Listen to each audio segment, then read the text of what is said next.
दुनिया की राजनीति और सैन्य समीकरण बहुत तेजी से बदल रहे हैं। इन दिनों ग्लोबल मीडिया में एक शब्द बहुत गूंज रहा है, इस्लामिक नेटो। तुर्की, पाकिस्तान और सऊदी अरब जैसे बड़े मुस्लिम देशों के बीच बढ़ती सैन्य करीबियों ने दुनिया भर के रक्षा विशेषज्ञों के कान खड़े कर दिए, हैरान कर दिया। कहा यह जा रहा है कि करीब 25 मुस्लिम देश मिलकर एक साझा रक्षा सहयोग बनाने की कोशिश में हैं। लेकिन सवाल तो ये है कि अगर यह इस्लामिक नेटो सच में अपनी पूरी ताकत के साथ सामने आता है तो क्या भारत के लिए कोई नई चुनौती होगा? आज की इस वीडियो में हम आंकड़ों, हथियारों, रणनीतिक ताकत के तराजू पर तौलेंगे कि क्या भारत अकेला इन तीन सबसे बड़े इस्लामिक देशों यानी कि पाकिस्तान, तुर्की और सऊदी अरब की संयुक्त ताकत पर भारी पड़ सकता है। देखिए, वीडियो बेहद रोमांचक है, दिलचस्प है, जानकारी से भरा है, इसलिए बिल्कुल मिस मत करिएगा, लास्ट तक जरूर देखिएगा। नमस्कार, आपके साथ मैं पल्लवी रविंद्र सिंह। सबसे पहले तो हमें ये समझना होगा कि यह इस्लामिक नेटो आखिर है क्या। असल में यह अभी तक अमेरिका और यूरोपीय देशों वाले असली नेटो जैसा कोई आधिकारिक या कानूनी सैन्य गठबंधन नहीं है। यह फिलहाल एक बढ़ता हुआ रक्षा समझौता है जिसका मकसद सैन्य जानकारी साझा करना और क्षेत्रीय सुरक्षा को मजबूत करना है। अब क्योंकि तीनों देश यानी तुर्की, पाकिस्तान, सऊदी अरब के अपने अपने अलग हित हैं, इसलिए इसे एक पूर्ण सैन्य संगठन बनने में अभी काफ़ी समय लग सकता है। लेकिन अगर हम इनकी संयुक्त ताकत की तुलना भारत से करें तो ग्लोबल फायर पावर इंडेक्स के आंकड़े चौंकाने वाले हैं। इस रैंकिंग में भारत दुनिया की चौथी यानी सबसे बड़ी सैन्य शक्ति के रूप में हम देख सकते हैं। तुर्की की बात करें तो वो 90वें स्थान पर खिसक चुका है। पाकिस्तान वहां पर 14वें स्थान पर बना हुआ है। सऊदी अरब तो आप उसकी पोजीशन जानकर हैरान रह जाएंगे, वो 25वें स्थान पर है। यानी टॉप 5 में इन तीनों में से कोई भी देश नहीं है, जबकि भारत मजबूती से चौथे नंबर पर काबिज है। आइए अब सीधे आंकड़ों की बात करते हैं। किसी भी युद्ध में सबसे अहम होते हैं सैनिक, एक्टिव सैनिक। भारत के पास इस समय अगर हम देखें तो 14.3 लाख एक्टिव सैनिक हैं।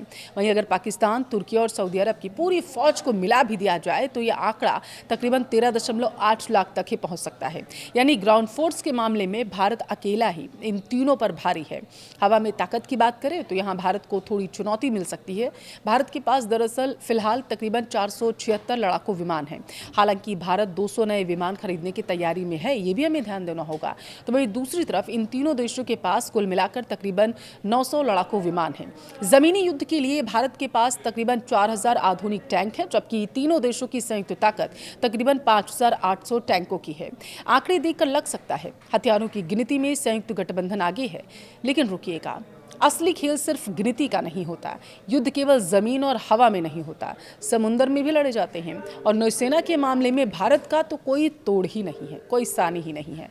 भारत के पास 2 विशाल एयरक्राफ्ट कैरियर यानी विमान वाहक पोत हैं, 18 पनडुब्बियां हैं। दूसरी तरफ पाकिस्तान के पास 8 और तुर्की के पास 13 पनडुब्बियां हैं, जबकि सऊदी अरब के पास कोई पनडुब्बी या विमान वाहक पोत है ही नहीं। यानी समुद्र में भारत का दबदबा एक तरफा है। भारत के पास तकरीबन 190 परमाणु हथियार बताए जाते हैं। वहीं तीनों देशों में केवल पाकिस्तान के पास परमाणु हथियार है, जिनकी संख्या तकरीबन 170 है। युद्ध लड़ने के लिए पैसा चाहिए। भारत का सालाना रक्षा बजट 86 अरब डॉलर के आसपास है। वहीं सऊदी अरब के भारी भरकम बजट के कारण इन तीनों देशों का कुल रक्षा बजट तकरीबन 120 अरब डॉलर बैठता है, तीनों को मिला के। समझ रहे हैं आप? और आज के इस युग में युद्ध सिर्फ सैनिकों की संख्या से नहीं जीते जाते। तकनीक, missile system, air defence, satellite, निगरानी, साइबर क्षमता सबसे बड़ा रोल निभाता है इसमें। एक तरफ तुर्की अपने ड्रोन के लिए मशहूर हो रहा है, पाकिस्तान अपनी मिसाइलों पर इतराता है और सऊदी अरब अपने पैसे से खरीदे गए अमेरिकी हथियारों पर निर्भर है। लेकिन भारत आज लंबी दूरी की मिसाइलों यानी कि अग्नि 5, ब्रह्मोस, अचूक एयर डिफेंस सिस्टम, तेजी से बढ़ते स्वदेशी रक्षा उद्योग यानी मेक इन इंडिया पर काम कर रहा।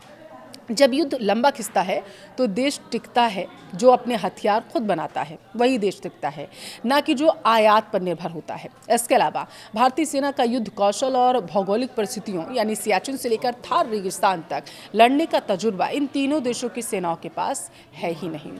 देखिए, समझिए, जिस इस्लामिक नेटो की चर्चा मीडिया में हो रही है वह भले ही कागजों पर हथियारों, रक्षा बजट की एक बड़ी ताकत दिखा रहा हो, लेकिन जब बात वास्तविक युद्ध क्षमता, नौसैनिक शक्ति, परमाणु डिटरेंस और तकनीकी आत्मनिर्भरता की आती है तो भारत अकेला ही एक अभेद्य किला बन जाता है। सदस्य देशों के अपने राजनीतिक और क्षेत्रीय विवाद जैसे तुर्की और सऊदी अरब के बीच वर्चस्व की जंग है, इस गठबंधन को एक मजबूत सैन्य ताकत बनने से रोकते हैं। फिलहाल भारतीय सेना और कूटनीति पर मोर्चे पर इस चुनौतियों से निपटने के लिए पूरी तरीके से तैयार है।